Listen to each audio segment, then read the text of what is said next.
Hey everybody, welcome back. Did you miss me? Because I missed you. I hope in the last couple of weeks that you have remained healthy and safe and that online school is going as smoothly as it possibly can. So today we're actually doing a deep dive into chapter 6 of Odessa. But before we do that, I wanted to answer a question that quite a few of you have been asking. It's maybe the number one question I get, and that question is, why are all the characters in Odessa bunny rabbits? Well, there's a good reason for that. So this is a book about not being able to hear when most everybody else can hear. We use our ears for hearing, and so I started to think about ways that I could exaggerate that fact. So I thought, well, maybe the characters should be animals, specifically bunny rabbits, because bunny rabbits have very big ears. So that will exaggerate the fact that this is a book about hearing and not being able to hear. So it was sort of like a visual metaphor. I am the one bunny rabbit in a whole school and a whole neighborhood and a whole world of bunny rabbits who does have the giant ears, but my giant ears don't work. So that's kind of part one of my answer. The other thing is that in real life, when I had to wear hearing aid cords, they went into my ears like this. They were just into the sides of my head where my ears actually are. So they're noticeable, but not that noticeable. But when I turn myself into a bunny rabbit, I got to draw myself with the cords and those cords going all the way up into my little bunny rabbit ears like this. So it's just more noticeable, more conspicuous. So, and that's how I felt. I felt like everybody was looking at me because everybody could see my cords. When in real life, they probably saw them, but they didn't always notice them. So that is why all the characters are bunny rabbits. Okie dokie, it's now time for our deep dive into chapter 6 of Odessa. So chapter 6, as most of you know, is about me making yet another new friend. And this new friend is Ginny. But chapter 6 does not begin with Ginny right away.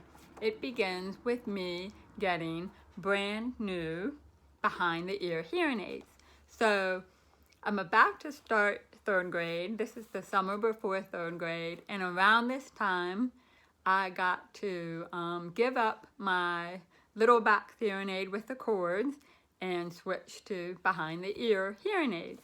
And I was very excited by this because I was kind of tired of those cords, but I was disappointed when I found out that I would have to keep wearing the phonic ear at school. The behind the ear hearing aids were only for home.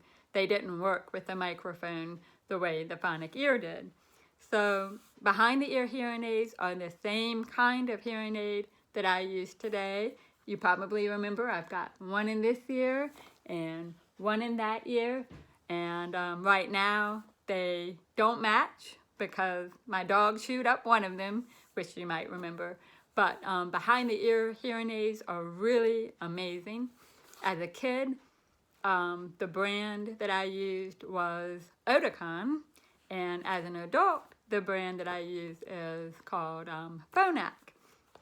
And the hearing aids now are digital, kind of computerized, and can do all kinds of awesome things connected to Bluetooth, and they've got microphones and little goo-gaws and bells and whistles that are really fun to play with and enhance a lot of sounds for me.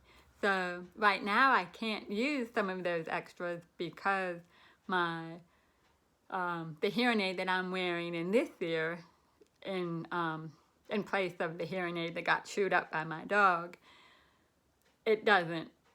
it's older, so it doesn't work the same way as this hearing aid does. So I'm looking forward to getting new hearing aids because I miss some of those little extras. They're really helpful and also really fun. They make music, for example, so much nicer to listen to with the newer hearing aids. But anyway, yay for behind the ear hearing aids. And on page 60, I do yet another visual metaphor.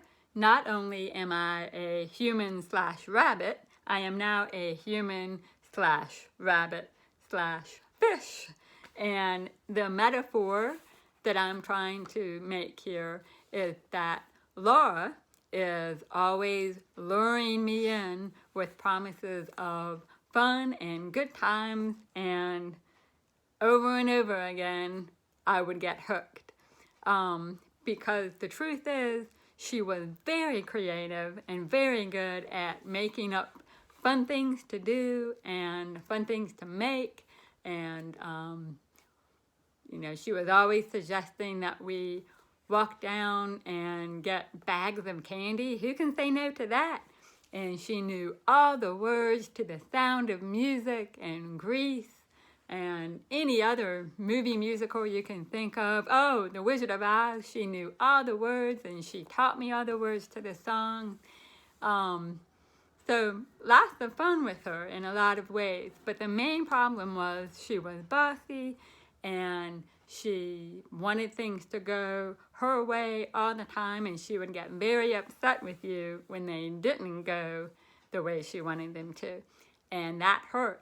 But I was so non-confrontational, so forgiving even, that I just kept getting hooked over and over again. So I was getting tired of it. And so on page 61, I show myself praying because maybe I can't get out of this, but maybe God can get me out of this, right? Save your prayers for things like world peace and a loved one's health. I mean, I don't know about this, but my prayers were answered because when third grade started, I found out that Laura would be in a different class from me. And on page 61, we are standing in front of G.W. Carver Elementary School, which is also in Salem, Virginia.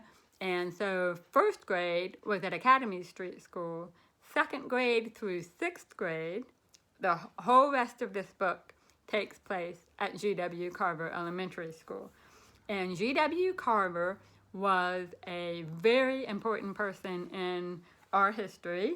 He was an agricultural scientist and inventor, and he was one of the first people to figure out how important it was to rotate your crops before planting, because if you plant the same thing over and over again in a particular patch of soil, you'll deplete all the nutrients from the soil, and so your crop will not be good after a little while.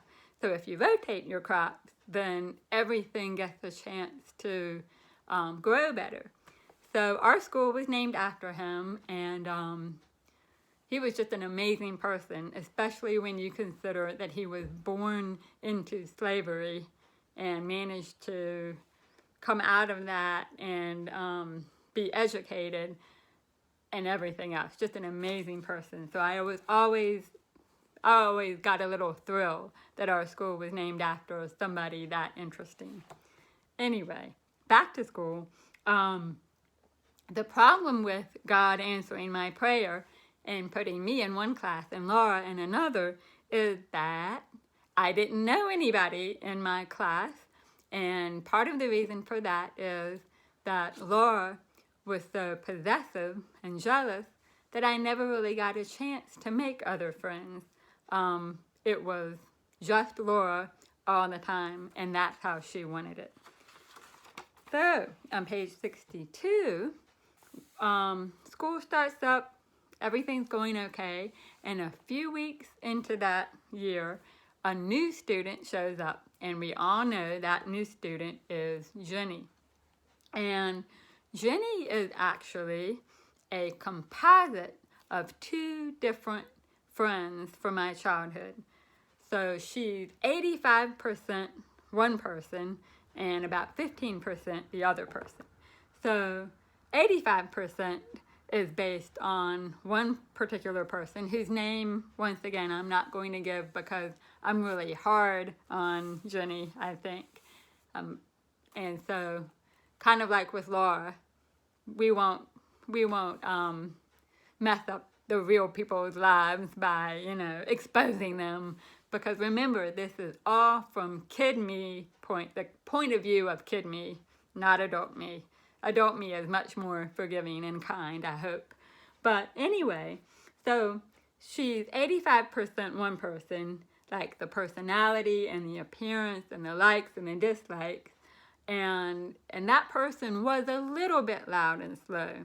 But then I had another friend. I mean, when I say loud and slow, I mean spoke. The way they spoke to me was loud and slow. And the 15% person, that was the person who really talked to me very slowly and drove me nuts. So I decided to put those two people together in one. And they both went to the same church that I did, and their mothers were both really good friends of my mother. So we ended up spending a lot of time together because our moms were friends. But really, it's much more based on one person than the other, if that makes sense. Anyway, so Ginny is instantly interested in my hearing aid and puts two and two together and makes the assumption that she needs to talk to me like this. Oh my goodness. Don't ever do that. Please. It's the worst because people don't talk like that in real life. It's actually harder to lip read someone talking slowly. And it also makes you feel really, really stupid. So, not my favorite.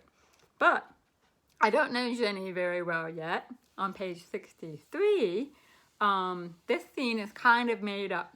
I needed a moment of time to show how jealous Laura could be of new friends, and I needed to show that Ginny's mom and my mom were really good friends.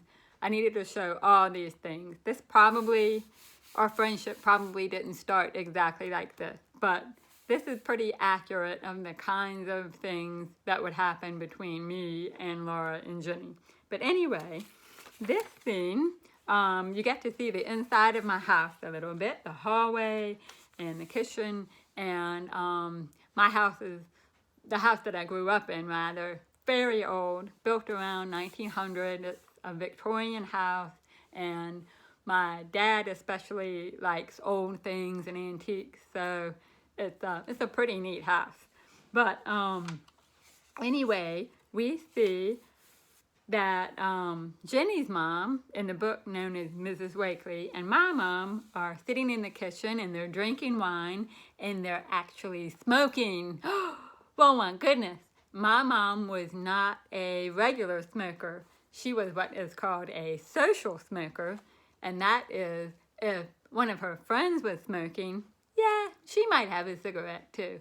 But seeing my mom smoking is not something I saw very often, and it was always a surprise. Mom, smoking? Oh, man. So she was always a little embarrassed when she got caught. Anyway, on this page, she introduces Laura and me to Mrs. Wakely and then to Ginny. And I'm like, oh yeah, I know Ginny. She's that kid that stares at me. Oh man. So, girls, show Ginny upstairs. Mrs. Wakely and I have some more talking to do. and they did so much talking over my childhood. They ended up being best friends, my mom and Jenny's mom, best friends, and they had a lot of fun together. Mrs. Wakely was the Girl Scout leader for a while, and my mother was her assistant, and they would take us to Girl Scout camp, and those two, oh my goodness, I can't believe they were in charge. They would laugh and cackle and probably drink wine, and they had all these girls running around. It was great. But anyway, they were great friends. Page 64, this page is really important to show how Ginny talks to me one way, loud and slow, but to Laura, she talks in a regular way. And I pick up on that right away. It's very clear that she's talking to us in different ways, and that's really aggravating.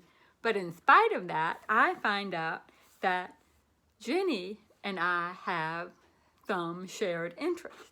And one of the main shared interests that we had was we both loved Richard's scary books. And I continue to love all children's books, and especially Richard's scary books, from childhood up to adulthood. And some people think when you get older, like when you turn into 12 and up, that you shouldn't be interested in picture books anymore. But no way. They're full of beautiful art. They're funny. They're beautiful. They're like, poems, and I don't know. They're just great. And the Richard Scarry book that I had as a kid that I was most fond of is Richard Scarry's best counting book ever, which, just beautiful. And you follow along, and this is how I learned to count. I got this book when I was 4 and a half. Very soon after I got sick, I got this book, and just poured over it all the time. And the best page is probably 100. All those lightning bugs, and I spent a lot of time counting them and making sure that Richard Scarry really did put 100 lightning bugs in there. So, I love Richard Scarry. Ginny loved Richard Scarry. Laura did not, children's books are for babies. She didn't go for it. So, already I'm thinking, well, I like Ginny maybe a little bit better because she likes some of the things I like. She even had a Richard Scarry playset, Busytown playset, that she kept under her parents' bed at her house. And she let me play with it, and that thing was awesome. And she had it for a long time. So she was like me, always young at heart. And then on page 65, Laura has to go home, and I find out that Ginny has even more in common with me. For example, she liked the C.S. Lewis Narnia books too. When she says, that Laura sure bosses you around. She's like the Snow Queen in Narnia or something. Narnia? Yay! I like Narnia too. Although, I must confess, I think I only read the first 3 books. They started to get dark and sad, and so I stopped reading. But I did love the first one especially, The Lion, the Witch, and the Wardrobe. Great book. And then in the bottom of page 65, she gets to meet Miss Bunn, and you remember Miss Bunn, and her reaction to Miss Bunn is so different from Laura's reaction. Laura was like, what a dumb name, but Ginny says, oh, what a cute name. So very different, very different. So in spite of her talking to me in a way that irritated me, it was really nice to be with somebody who could speak up for herself, which she did on page 64 when she said, I wasn't talking to you, Laura. I was impressed by that. And she was nice to me, and she liked so many of the same things. So we continue our friendship. It gets deeper on page 66.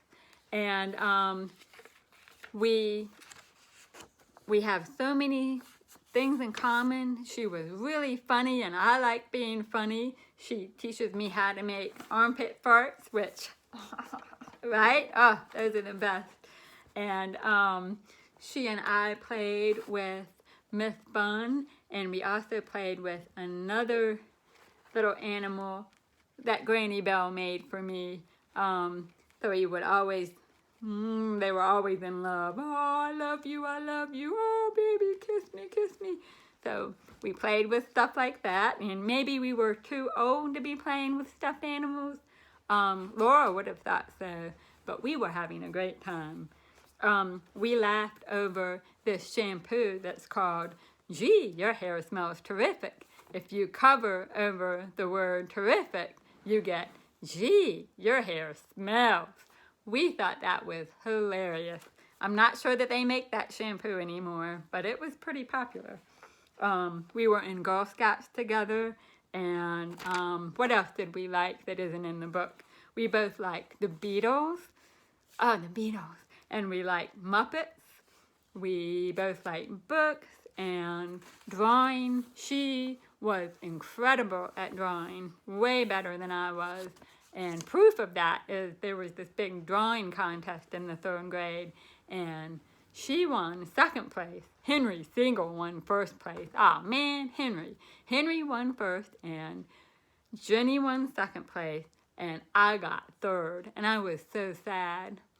3rd place at drawing, but she was really good at drawing, and so we shared a lot of interest. And she was very, very, very smart too. So, on page 67, I say, I really, really like Ginny. She's funny. She's weird. We love all the same things. So what's the problem? It's the way she talks to me and the way she talks about me. So 2 things happening here. She's talking to me very loudly and slowly. And then when she introduces me to a friend, she tells the friend of hers that I am her deaf friend. Not just her friend, but her deaf friend. And this is always tricky. I'm sometimes not sure, does this person like me for me? Or is this person my friend because I'm deaf and it makes them feel good about themselves to be friends with the deaf kid? That's sort of a weird feeling. And ultimately, now that I'm an adult looking back, I know that she liked me for me. But I think there might have been a part of her that also liked the way it made her feel to be able to tell people, I have this friend and she's deaf. And I'm a nice person for being friends with a deaf kid. So, not always the best feeling. And of course, I don't speak up for myself. I don't tell her how aggravated I am because that's not the kind of kid I was, and I still have trouble with that today. So, stuck between a rock and a hard place at this point. On page 68, we have Ginny introducing me to her older brother's Monty Python records. Like me, Ginny has an older brother and an older sister, and they were roughly the same ages as my brother and sister. So, and we were both the youngest, so yet another thing to have in common. But Monty Python was this British comedy group, hilarious, and they had a TV show called Monty Python's Flying Circus, and they came out with a lot of comedy albums. And I think probably most of you watching this, I would guess that your parents have introduced you to Monty Python. Some of their humor really crosses the line, but and it's really for adults maybe, but so much of it is so goofy and so fun that kids everywhere, at least back then, loved it. So she's singing this song, a Monty Python song that goes, I'm a lumberjack, and how does it, wait a minute, I messed it up. I'm a lumberjack, and I'm okay. I sleep all night, and I work all day, and it goes on, and it gets more and more awful, and it does cross the line, but it is very, very funny. So what she's doing is, I can't understand the record because I can't see the members of Monty Python singing. I can't see their faces, so no idea. So if you play a comedy album for me, that's the absolute worst because everybody else is laughing their heads off and I've got no idea what they're saying. So that really makes me feel left out.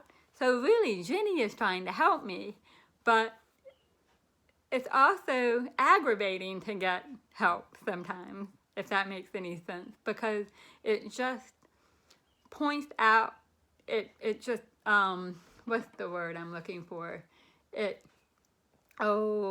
We don't have all day, do we? What is the word? It exaggerates the fact that you can't hear, if that makes sense. And she's trying to help, but it's not funny. Like when I say something like secondhand Monty Python, that's no fun.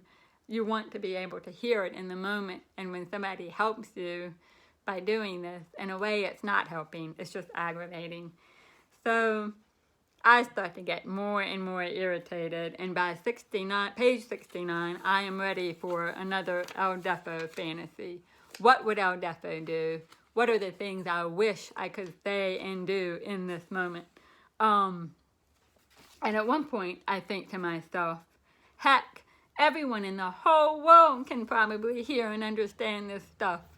And, when you feel really different and you're having trouble because you feel different, this is the way your brain thinks. You think you're the only person in the whole world with this problem. Nobody else has this problem. Poor me. And that's not true at all. Lots of people are dealing with that kind of thing. But in that moment, you think, I'm the only one. And it's so frustrating. So once again, I make another pros and cons list, much like the ones from the earlier chapters about Laura. And so I have, what's good about Ginny? She's so funny. She's weird in a good way. She likes the things I like. But the not so good things, she makes a huge deal about my hearing. And then, in frustration, So, what does El Deafo do? In the El Deafo fantasy, oh goodness, El Deafo breaks the album and does something willfully mean and speaks up for herself. 3 things I was not able to do in real life. And you'll see that there's a thought balloon surrounding the top 4 panels, but then the bottom 2 panels, there's no thought balloon because I'm breaking through my thoughts from the fantasy, end up happening in real life. I break out of the fantasy and I speak up and I say, this Monty Python stuff is driving me crazy. And stop speaking to me so loudly and so slowly. But, and here's a confession, in real life, I did not say that to Ginny. Nope. I wish I had, but I wasn't able to do it. But it needed to happen in the book, just to keep that story going once again. In real life, what would happen is I